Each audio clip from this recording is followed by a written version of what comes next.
ভাষণ অনেক হয়েছে রুমিন, এবার বিদায় নাও। তোমার মতো আওয়ামী সাওয়ের জন্য ইতিহাসে জায়গা নাই, ইতিহাসে জায়গা জনতার। রুমিন আর ফজলু দুইটা এই রেটে যদি মুখ চালায় যেতে পারে না, তাহলে আমি শিওর কাউরে আর কিছু করতে হবে না।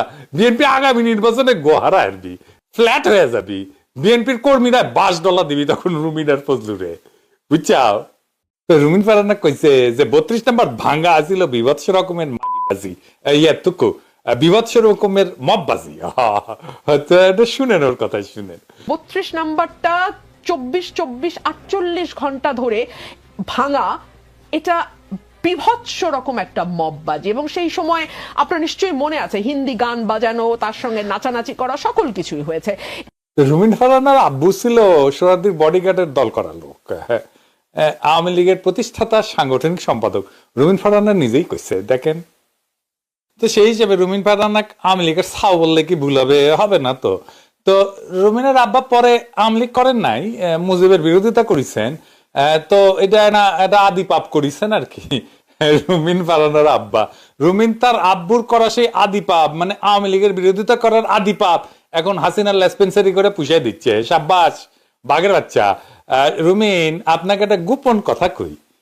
আপনি জানেন যে বাংলাদেশে কয়টা ঘৃণিত নামের মধ্যে আপনি একজন? মার্শাল্লাহ, অভিনন্দন। আর একজন আছে ফজু পাগলা। তো আপনি এত ফাউল করেছেন রুমিন, যে আপনারা নিয়ে আমার আগে এপিসোড করা উচিত ছিল। তারপরেও আমার একটা স্ট্যান্ডার্ড আছে না, আমি ধরি না সবাই, আপনার না ধরলে হচ্ছিল না। তো যাই হোক, আমি করছিলাম না মায়া কইরা আর কি, চোখলা যায়। কিন্তু 32 নম্বর ভাঙাকে বিভৎস বাজি ওইয়া থুকু মগবাজি, মগবাজি না মগবাজি কয় ঠিক থাকবার পারলাম না। 32 নম্বর ভাঙার ডাক আমি দিছিলাম, এখন আছে ফেসবুকে, দেখেন শুনেন। প্রিয় দেশবাসী, আসসালামু আলাইকুম। আজ রাত 9টায় গণহত্যাকারী, খুনি, নির্লজ্জ ফ্যাসিস্ট হাসিনা ছাত্রদের উদ্দেশ্যে বক্তব্য দেওয়ার খায়েশ করেছে। এই স্পর্ধার জবাব দিতে হবে। এই স্পর্ধার জবাব দেব আমরা ধানমন্ডি 32 নাম্বার গুড়িয়ে দিয়ে। যেই মুহূর্তে সে বক্তব্য দেওয়া শুরু করবে, সেই মুহূর্তে আপনারা দলে দলে আসবেন, ধানমন্ডি 32 নাম্বারে বুলডোজার নিয়ে আসবেন। বুলডোজার না পাওয়া গেলে হাতুড়ি শাবল গাইতি নিয়ে আসবেন। ধানমন্ডি 32 নাম্বার আজ থেকে আর থাকবে না। ইতিহাসের দায় মোচন করবেন। ফ্যাসিবাদের আতুর ঘর নিশ্চিহ্ন করতে আসবেন। গান গাইতে গাইতে আসবেন, স্লোগান দিতে দিতে আসবেন, সন্তানের হাত ধরে আসবেন। মুখে হাসি আর বুকে প্রতিরোধের আগুন নিয়ে আসবেন। ফ্যাসিবাদের ধ্বংসস্তূপের উপরে ছাত্র জনতার বিজয় নিশান উড়াতে আসবেন। আজ রাত 9টায় সেই ইতিহাস রচিত হোক। আবু সাইদ মুগ্ধরাও আসবে আপনাদের দেখানো পথে। আসেন, অসমাপ্ত কাজ আজ আমরা সম্পাদন করি, ইতিহাসের দায় মোচন করি। ধানমন্ডি 32 নাম্বার থাকবে না। ছাত্র জনতা ঐক্য জিন্দাবাদ, ইনকিলাব জিন্দাবাদ। বুলডোজার আমি জোগাড় করছিলাম। হ্যাঁ, আমি নিজে গর্বের সাথে দায় নিচ্ছি 32 নাম্বার ভাঙার।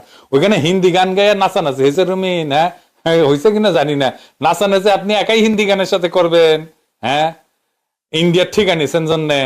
32 নম্বরে প্রথম আঘাত করা হয়েছে আল্লাহু আকবার কইয়া, নারায়ে তাকবীর কইয়া।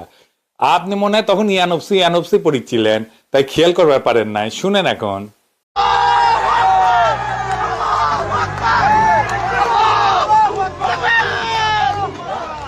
এবার বুঝেছেন তো কেন এই ফ্যাসিবাদের চিহ্ন ভাঙার টাইমে আল্লাহু আকবার ধ্বনি দেওয়া হয়েছিল? হিসাব কইরা কথা বলবেন। আপনার দল নাকি ক্ষমতার যাবে।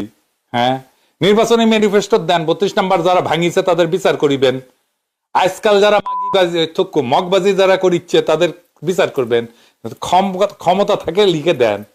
সাহস থাকলে আপনার দলের কন, আমার নামে মামলা দিয়েন, আমি ডিফেন্ড করব না। আমি ভাঙছি, ফাঁসি দিয়েন হ্যাডম থাকলে। আমার ফাঁসি দিলে ফ্রান্স থেকে উড়ে গিয়া ফাঁসির দড়ি গলাত নিমু। বিএনপির ভণ্ডামির মুখোশ খোলা আর একটা বড় চান্স পামুনি। ওই মৃত্যুকে জনগণ শহীদ মৃত্যুর মর্যাদা দিবে। আচ্ছা কত, এই রুমিনের আসলে কোন কোন জায়গায় ব্যথা গো বান্ধবী ললিতা? হ্যাঁ, কোন কোন জায়গায় ব্যথা? আমরা যখন রাজনীতি না করে দৌড়ানি খাইতেছি, তখন রুমিন ফারান টকশো মাথায় বেড়াইতেছে, সংসদে যাচ্ছে, এমপি হচ্ছে, হাসিনার কাছে প্লট চাইছে। শুধু তাই না, শ্রীর অকৃতজ্ঞ থাকবে বলে কইতেছে। কোকিল কাকের বাসার ডিম পাইরা যায়, কাক নিজের বাচ্চা মনে করে পালে, আওয়ামী লীগের সাউ রুমিন ফারহানা বিএনপি ডিম পারিছে, ও বিএনপি বড় করিচ্ছে আওয়ামী সাউ। আর একটা আছে ফজলু পাগলা, যারে নাকি তারেক রহমান নাকি ডরায় আর কি, হ্যাঁ ওই নিজেই কইছে। 10 দিন আগে আমার ওয়াইফকে রাত্র 2টার সময় টেলিফোন করছে তারেক রহমান নিজে। উনি কিন্তু ডাইরেক্ট, আমি তো এটা মাইকে কইতেছি কথাটা, উনি কিন্তু ডাইরেক্ট আমাকে ফোন করে না। ফজলু ভাই মেজাজটা ঠিক আছে কিনা বুঝালো আগে। একটা জিনিস দেখেন, মজার জিনিস, আপনারা দেখেছেন মনে হয়, তারপরেও দেখেন রুমিন আর শামীম ওসমানের খাতির দেখেন। শামীম ওসমানের বোন লাগে রুমিন, এটা দুইজনেই স্বীকার করেছে। তাই আবার আমরা রাজনীতি না কইরা দৌড়ানি খাইলেও রুমিন বহাল তবে বাংলাদেশে থাকে। দেখেন, শুনেন। আমরা রুমিন ফারহানাকে খুঁজে পাচ্ছি না। ও এমন সাজ সেজে আসবে যাতে ক্যামেরা এবং দর্শক দুটি ওর দিকে থাকে, ওর কথাই সবাই শুনে। তার কথা শোনার জন্য সাজে? অবশ্যই এমন ভাবে সেজে থাকবে যাতে সবাই ওর দিকেই তাকিয়ে থাকে। আর কিছু ভালো না? কথা সুন্দর করে বলো না? কথা তো ভালোই বলে আমাদের ছোট বোন যখন। আমার ছোট আমার black আপনি কি তাকে পছন্দ করেন? বোন হিসাবে পছন্দ করি। শামীম ভাইয়ের কেমন লাগে? এটা রাজনীতিক উত্তর না, ব্যক্তিগত উত্তর। শামীম ভাই তো আমার বড় ভাই, মানে আমাদের তো আসলে ফ্যামিলিগত বড়, বহুত পুরানো আসলেই বড় আমাদের পারিবারিক। এখন প্রশ্ন উঠতে পারে যে বিএনপি কেন এই সমস্ত বয়ান, আওয়ামী বয়ান সহ্য করিচ্ছে এই যে রুমিন আর এই ফজু পাগলার? কারণ এটা বিএনপির পলিসি। বিএনপি মনে করে এই যে আওয়ামী লীগের ভোটগুলো সে টেনবে এগুলো বইলা। বিএনপির এটা সেন্ট্রাল ডিসিশন, খুব ভালো ডিসিশন করে, ওখানে বুদ্ধি বেশি তো সেই জন্য ভালো ভালো ডিসিশন নেয়। আওয়ামী লীগের ভোট টেনবি, কিন্তু বিএনপির যারা আগে ভোট দিত তারা কি দিবি ভোট? দিবি না। হ্যাঁ, তারা জিন্দেগি ভোট দিবি না। বিএনপির বুদ্ধি বেশি হইলেও আক্কেল কম। ভোট আগাবি আর হাজারে হাজারে লাখে লাখে রিলস বের হবি। বিএনপি নেতারা আওয়ামী লীগ, মুজিব এদেরকে নিয়ে কি কি বন্দনা করেছিল। বিএনপি বড় দল, তাই ওদের বড়, এই নিয়ে ওদের গর্ব আছে প্রচুর। হ্যাঁ, এতই বড় যে নিজেই মারতে পারে। আর যাই হোক, আবার রুমিন ফারহানা ফিরে আসি। যমুনা টিভির টক শো রুমিন ফারহানা করছে যে উনি নাকি এখন একা রাজ্যে বাইরে বাইরেতে ভয় পায়, আগে ভয় পেত না। গত 15 বছর আওয়ামী লীগের শাসন আমলে নাকি তাকে ভয় পেতে হয়নি, অনেক বছর পর নাকি ভয়টা তাকে পাইতে হচ্ছে। শুনেন। আমরা সন্ধ্যার পরে বহু বহু বহু বছর পর আবারও বেরোতে এখন ভয় পাই। আপনিও ভয় পান, স্বীকার করবেন কি করবেন না জানি না, আমি ভয় পাই ভাই। এবং আমি এটা সকল চ্যানেলে বলি, রাত হলে আমাকে আমার সঙ্গে আরেকটা লোক দিতে হবে গাড়িতে। এটা তো আমি গত 15 বছর বলি নাই। সো পরিস্থিতিটাকে আপনারা সেই জায়গায় নিয়ে গেছেন। তার মানে সে নিরাপদা ছিল আওয়ামী লীগের আমলে। আচ্ছা, আমরা দেখি আওয়ামী লীগ আমলে কারা নিরাপদা ছিল। রুমিন ফারহানার নিজের মুখেতে শুনেন। বাংলাদেশে গত 15 বছর কেউ নিরাপদ ছিল না, না হিন্দু, না মুসলিম, না খ্রিস্টান, না বৌদ্ধ, কেউ নিরাপদ ছিল না। থাকলে ভোট, গেলে জমি, এই ছিল তাদের মূল মন্ত্র। হ্যাঁ, নিরাপদ ছিল যারা আওয়ামী লীগের রাজনীতির সঙ্গে যুক্ত, যারা আওয়ামী লীগের লুটপাটের সঙ্গে যুক্ত, আওয়ামী লীগের ভাগ বাটোয়ারার সঙ্গে যুক্ত, তারা নিরাপদ ছিল। তার মানে রুমিন ফারহানা আওয়ামী লীগের লুটপাটের সহযোগী ছিল? না না, আমি বলি নাই, রুমিন নিজেই কইছে। ইনকে করে ধরা খাবি উই, বেশি কথা কইলে তাই হয়। শেক্সপিয়ারের একটা নাটক আছিল টেমিং অফ দ্য শু, এটা বাংলা করেছিল মুখরা রমণী বশীকরণ। হ্যাঁ, বুঝছাও তো, শেক্সপিয়ার না, শেক্সপিয়ার, বুঝেছাও তো। ইকে করে ওই মুখরার রমণী বশীকরণ হবি। কিন্তু কথা হইতেছে যে অন্তর্বর্তীকালীন সরকার মানে প্রফেসর ইউনূসের সরকারের আমলে তার উপরে কখনো বিন্দু মাত্র কোনো আক্রমণ হয়েছে? হয়নি তো। অথচ যে আওয়ামী লীগের শাসন আমলে নিরাপদ ছিল বলে দাবি করিচ্ছে, সেই সময় তার বাসায় আওয়ামী লীগের লোকজন আক্রমণ করেছিল। দেখেন। আমি রুমিন ফারহানা, আমার বাসার সামনে একদল ছেলে লাঠি হাতে বিশ্রী গালি দিয়ে আমার বাসার সামনে গেট ভাঙচুর করে গেল। তারা বলতেছে, এই রুমিন, নোংরা একটা গালি দিয়ে তুই নাম নিচে। এক্ষুনি আমার বাসার সামনে গেল। আপনারা এলিফ্যান্ট রোডে আসেন, আমি আমার মার সঙ্গে একা থাকি। তারা এখনো রাস্তায় গোলমাল করছে, ভীষণ ভাবে চিৎকার করছে। আমি বারান্দায় যেতে পারছি না, বারান্দায় যাওয়ার মতন অবস্থা নেই। তারা ইতিমধ্যেই আমাদের ভাইদের রক্ত ঝরিয়েছে, আমাদের বোনদের রক্ত ঝরিয়েছে, আমাদের স্টুডেন্টদের রক্ত ঝরিয়েছে। তারা আমার পুরো বাসা আমি অন্ধকার করতে বাধ্য হয়েছি। তারা নিচে গেট ভাঙছে। আপনারা দেখুন, আপনারা আসুন, আপনারা একটা ব্যবস্থা নিন, একটা ব্যবস্থা নিন আপনারা। শুধু তাই না, সেই আক্রমণ হয়েছিল রাতের বেলাতে। আবার দিনের বেলায় তার গাড়িতেও হামলা হয়েছিল, সেটাও আওয়ামী লীগের আমলে। দেখেন হঠাৎ করে আমার গাড়ি ঘিরে ফেলা হয় চারপাশ থেকে এবং ভয়ঙ্করভাবে তারা আজে বাজে কথা বলতে থাকে, গাড়িতে বাড়ি দিতে থাকে। ওনারা যারা গাড়ি ঘিরে ছিল, আমি বলি গুন্ডা লীগের সদস্যরা পিছিয়ে পড়ে, যার ফলে আমি প্রাণে বেঁচে যাই। ক্যাঙ্কা মিশা কথা কয়, দেখেছেন তো উকিলরা নাকি মিশা কথা না কইলে থাকতে পারে না, ওদের পেটের ভাত নাকি হজম হয় না। ওই বড় উকিল হয়েছে তো সেজন্য বেশি মিশা কথা বেড়ায়, খালি ফসাদ করে বেড়ায়। রুমিন এমন কোন অকথা কুকথা নাই যে বলে নাই এই প্রফেসর ইউনূসের সরকারের বিরুদ্ধে, ছাত্রদের বিরুদ্ধে। আমি আর সব কয়টা দেখাইলাম না, কয়টা দেখাই। উই কইছে যে এই সরকার নাকি নির্লজ্জ। নোবেল পুরস্কার করমুক্ত করা হয়েছে। নির্লজ্জতার তো নাজমুল ভাই একটা সীমা থাকে, তাই না? এই সরকার নির্লজ্জতা বেহায়ামির সকল সীমা ক্রস করে গেছে। ঠিক রাজনৈতিক সরকার যা করে, এই সরকারও সেই নোংরামিতে যুক্ত হলো। শুনেছেন তাও কুটি কইছে 1 নাম্বার আওয়ামী লেসপেন্সার নাজমুলের শোতে গিয়া ভাই করে কইতেছে, নাজমুলের ভাই লাগে। এই নাজমুলের বাটাম ভেঙ্গে দেওয়ার কথা ছিল, ওই টকশো করে কেমনে? হ্যাঁ, ও দেখেন না আপনারা ওই কেমনে যায়, কেমনে রাস্তা দিয়া ওর বাটাম ভেঙে দিবেন, যেটি দেখবেন একেবারে হারাম জাদা। আবার টকশো করে, আবার দেখেন কইতেছে খুব খারাপ নির্বাচিত সরকারও নাকি অনেক নির্বাচিত সরকারের সাথে ভালো। শুনেন, আমি শুধু একটা কথাই বলবো, অনির্বাচিত সরকারের চেয়ে নির্বাচিত অতি খারাপ সরকারও অনির্বাচিত সরকারের চেয়ে বেটার হয়। প্রশাসন নির্বাচন চায়, রাজনৈতিক দলগুলো নির্বাচন চায়। আমি কনজারভেটিভলি বলছি 55টা, নূর ভাই বলেন 100টার মতো, মানে নিবন্ধিত অনিবন্ধিত সকল দল নির্বাচন চায়। সেনাবাহিনী নির্বাচন চায়, নির্বাচন চায় না শুধু তার মানে আওয়ামী লীগের সরকার তো প্রফেসর ইউনূসের সরকারের চাইতে ভালো। 2024-এর নির্বাচন তো হয়েছে, যেমনই হোক হয়েছে তো নির্বাচন, তাই না? এটা নির্বাচিত সরকার, কম ভোট পেলেও তো পাইছে তো ভোট, তাই না? নির্বাচন করে আসিছে, ভালো হোক খারাপ হোক বিদেশিরাও তো মেনে নিছে, তাই না? বিদেশিদের মানানোর জন্য তো দেওয়ানা হয়ে গেছে, বিদেশিরাও নাকি ভোট চাইতেছে। তো রুমিন ফারানা হাসিনা কাইনা বসাক, আর রুমিনের ধারণা উই ইলেকশনে জিতবি। রুমিনের ব্রাহ্মণবাড়িয়ার 2 আসনে উই গো হারাইবি, আমি কয়ে দিলাম, লিখে রাখেন। আমি তো একসময় বেক্সিমো ফার্মাত কাজ করতাম, ওই যে দরবেশ বাবার উঠি তো, ওই পাপন ভাই আসছিলেন সেলস ম্যানেজার। তো উনি কইতেন যে আওয়ামী লীগের সবচেয়ে বড় চ্যালেঞ্জ হচ্ছে আপার মুখ বন্ধ রাখা, মানে হাসিনার মুখ বন্ধ রাখা। রুমিনার ফজলু দুইটা এই রেটে যদি মুখ চালায় যেতে পারে না, তাহলে আমি শিওর কাউরে আর কিছু করতে হবে না। বিএনপি আগামী নির্বাচনে গোহারা আসবি, ফ্ল্যাট হয়ে যাবি। বিএনপির কর্মীরা $5 দিবি তখন রুমিনার ফজলুরে, বুঝছাও? আবার দেখেন ইটি রুমিন ফারানা কইতেছে যে আদালত যে সরকারকে যে আর্টিকেল অনুযায়ী বৈধতা দিছে, সেই হিসাবে সরকারের শুধুমাত্র নির্বাহী কার্য ব্যতীত অন্য কিছু করার এখতিয়ার নাই।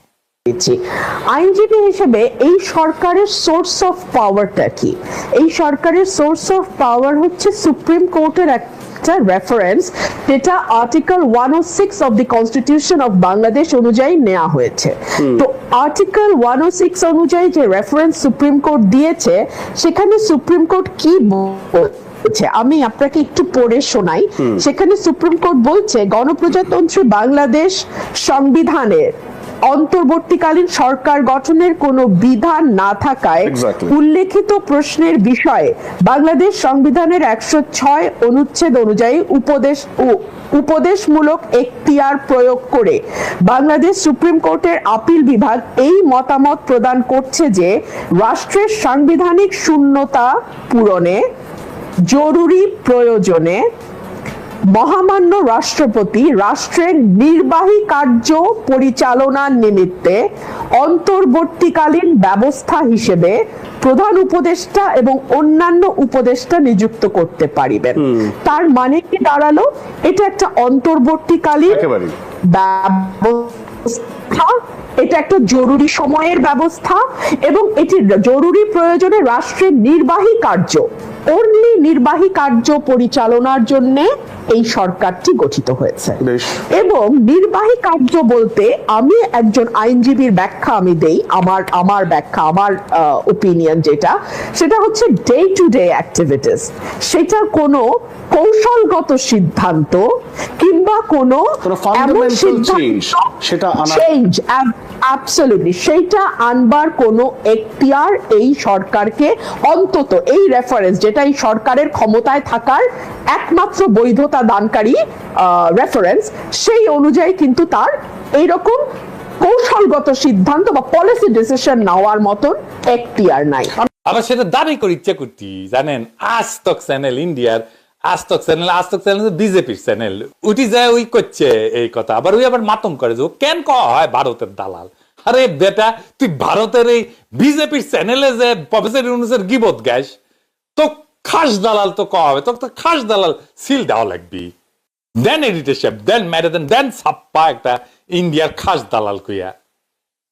আর একটা মারেন, দুইটা মারেন, দুটাই মারলাম আজকে, এরপরে আবার বেশি করে মারমুনি। ওদের একটা নিরেট মূর্খ, ওই কাছে নির্বাহী কাজ করতে পারবে, কোন পলিসি ডিসিশন নিতে পারবে না, নির্বাহী কাজ বুঝে ওই। হ্যাঁ, আবার এমপি ছিল, আবার হাসিনার এমপি অবশ্য। হ্যাঁ, আসেন বুঝে দেখি ওই কিছু বুঝেছে কিনা, ওই রাষ্ট্র বুঝে কিনা, ওই পলিটিক্স বুঝে কিনা, ওই সরকার বুঝে কিনা, গভর্নমেন্ট বুঝে কিনা। সংবিধানের 55(2) এই অনুচ্ছেদ কইতেছে যে রাষ্ট্রের যে নির্বাহী ক্ষমতা, এটা কে প্রয়োগ করবে? কে? এটা প্রধানমন্ত্রী প্রয়োগ করবে। প্রধানমন্ত্রী মানে প্রধান উপদেষ্টা। নির্বাহী ক্ষমতাটা এই প্রধানমন্ত্রীর ক্ষমতাই নির্বাহী ক্ষমতা, এবং প্রধানমন্ত্রীর নেতৃত্বে মন্ত্রিসভা রাষ্ট্র পরিচালনার নীতি গ্রহণ করতে পারবে। এই 56(2) অনুচ্ছেদে কওয়া আছে যে the executive functions of the republic shall be carried on by the prime minister and other ministers. এখান থেকে স্পষ্ট যে পলিসি ডিসিশন সহ রাষ্ট্র পরিচালনার সমস্ত কার্যাবলী, যেমন শিক্ষানীতি বলেন, স্বাস্থ্যনীতি বলেন, কৃষি বলেন, শিল্পনীতি বলেন, নির্বাহী বিভাগের আওতায় পড়ে, মানে প্রাইম মিনিস্টার যা করে আর কি। এই রুমিন পারা না, বাজেট পলিসি ডিসিশন না? হ্যাঁ, বাজেট তো করা উচিত হয় নাই তাহলে প্রফেসর ইউনূসের সরকারের? কি খেয়া যে এগুলো পলিটিক্স করবে আসিছে, না বুঝে পলিটিক্স, তো আওকালতেও তো বুঝে না এটা। মানে যে কিছু করবার পারবি না সে এসে পলিটিক্স করে বাংলাদেশে, বুঝছাও? রুমিন ফারহানার নেত্রী 2010 সালে যে এডুকেশন পলিসি, শিক্ষানীতি করেছিল, ওটা তো নির্বাহী সিদ্ধান্ত ছিল। এই জাতীয় শিক্ষানীতি এটা পলিসি ডিসিশন না? এটা তো সংসদে পাশ হয় নাই, কিন্তু রাষ্ট্রীয়ভাবে বাস্তবায়িত হয়েছে। হাসিনার ডিজিটাল বাংলাদেশ ভিশন, এটাও তো জাতীয় নীতি একটা, নির্বাহী বিভাগ থেকে এটা পরিকল্পনা বাস্তবায়ন হয়েছে। খালেদা যে র্যাপ করেছিল, গঠন করছে, পরিচালনা করছে, এটা কি সংসদে পাশ করে হয়েছিল? তো এটা নীতিগত সিদ্ধান্ত না, এই সিদ্ধান্ত ছিল পলিসি লেভেলে সরকারের নির্বাহী নির্দেশনার আওতায়, এটা সংসদে পাশ না হয়ে কার্যকর হয়েছিল। তুই কিছু বুঝে? হ্যাঁ, কিছু বুঝে না। আবার দেখেন আর একটা জিনিস, এখানে রুমিন ফারহানা কইতেছে যে ইন্ডিয়া তাদের সব ডিম কেবলমাত্র একটা রাজনৈতিক দলের ঝুড়িতেই রেখে এসেছে। সেটা খুব বিচক্ষণতার পরিচয় না, শুনে নাকি। তবে একই সঙ্গে আমি ভারতের প্রতি আহ্বান জানাবো যে বাংলাদেশের গণমানুষের কিন্তু ভারতের ব্যাপারে কিছুটা রিজার্ভেশন আছে কয়েকটি কারণে। এক হচ্ছে, আমরা দেখেছি আওয়ামী লীগের সরকারের সময় Bharat put all it's eggs in one basket. Bharat একটি রাজনৈতিক দলের সঙ্গেই সম্পর্ক গড়তে বেশি আগ্রহী ছিল, রাদার বাংলাদেশের গণমানুষের সাথে, বাংলাদেশের সাথে সম্পর্ক করার ব্যাপারে। এটা ভারতের কূটনৈতিক একটা, আমি জানি না ভুল বলাটা হবে কিনা, বাট কূটনৈতিক ভাবে খুব বেশি বিচক্ষণতার লক্ষণ কিন্তু এটি নয়। তার মানে রুমিন ফারহানার মতে ভারতের আস্থা বা ভরসার কিছু ডিম বিএনপির ঝুড়িতেও রাখা উচিত ছিল, হ্যাঁ, বা সামনে রাখা উচিত ছিল, তাই না? সেটা রাখে নাই, এটা ইন্ডিয়া ভুল করেছিল, তো এখন রাখিছে ডিম, বুঝিছাও? রুমিন ফারহানা হচ্ছে যে ইন্ডিয়ার ডিম, ওইটা বিএনপির ঝুড়িতে রাখিছে ইন্ডিয়া। আবার দেখেন দেশের আইন শৃঙ্খলা পরিস্থিতি নাকি খুবই খারাপ, এটা বোঝানোর জন্য রুমিন ফারহানা কারওয়ান বাজারে কিছুদিন আগে ঘটে যাওয়া একটা ছিনতাইয়ের ঘটনাকে উল্লেখ করছে। একদমই তাই। একটা দিকেও কোনো ভালো খবর নেই। আমি আপনাকে দুটো ঘটনা বলি। ঢাকার প্রাণকেন্দ্র মগবাজারে গতকাল বা গত পরশু চাপাতি দিয়ে কুপিয়ে দুপুর 12টা 1টার দিকে চাপাতি দিয়ে কুপিয়ে একদম সিসিটিভি ফুটেজে আছে ছিনতাই করা হয়েছে। কিন্তু বাস্তবতা হইল হাতে গোনা দুই একটা ঘটনা বাদে চাঁদাবাজি, মামলা বাণিজ্য, হামলা, ভাঙচুর, চুরি, ডাকাতি, মাদক ব্যবসা, অস্ত্র, ধর্ষণ সব অপকর্মের সাথে রুমিন ফারহানার দল বিএনপির নেতা কর্মীদের সংশ্লিষ্টতা সারা দেশের মানুষ জানে। নিজেই রুমিন বলছে এসব দখলবাজি তার দলের লোক করিচ্ছে, আর এইসব কন্ট্রোল করতে পারতেছে না, কেন্দ্রে অভিযোগ দিয়ে লাভ হইতেছে না। শুনেন, যত দিন যাবে নানান জায়গা থেকে কিন্তু বিএনপি নেতা কর্মীদের বিরুদ্ধে প্রচুর কমপ্লেইন আসছে। আমার কাছেই সকাল বিকাল কমপ্লেইন আসছে। বিএনপি নেতা কর্মীদেরকে মাঠ পর্যায়ে কন্ট্রোল করা যাচ্ছে না। চাঁদাবাজির সঙ্গে যুক্ত, জমি দখলের সঙ্গে যুক্ত, টেন্ডারবাজির সঙ্গে যুক্ত। আমার এলাকাতে পদধারী নেতারা কেউ মাটি ভরাট করে নদীর উপরে, জমি দখল করে, আরেক উপজেলায় পদধারী নেতারা মামলা বাণিজ্য করে। তো কন্ট্রোল করা তো যাচ্ছে না। কেন্দ্রে খবর পাঠানো হয়েছে, কেন্দ্র কোনো অ্যাকশন নেয় নাই। এই যে সাহেব কিছু স্যাম্পল দেখান না বিএনপির ডাকাতি, হ্যাঁ দেখান এক করে দেখান, দেখেছেন? এবার কিছু ধর্ষণের দেখান না বিএনপির, দেখেছেন? এবার বিএনপির কিছু চুরির ঘটনা দেখান না এটা সাহেব, অল্প দেখেন, বেশি দেখেন না, দেখেছেন? এবার বিএনপির চাঁদাবাজির কিছু ঘটনা দেখান না এটা সাহেব, অল্প অল্প বিছিয়ে না দেখান, বেশি দেখেন না। আবার হাটপেল করবি ওরা, আবার কবি আমি গুজব ছড়াই, গুজব দেখাচ্ছি তোমাদেরকে, আসো খেলবার আসিস পিরাকির সাথে, দেখেছ কত, দেখিস কিছু কর্ম করিচ্ছে তোমার লোকেরা। এবার মাদক ব্যবসা আসেন, দেখেন, দেখেছেন? হ্যাঁ কি মজা।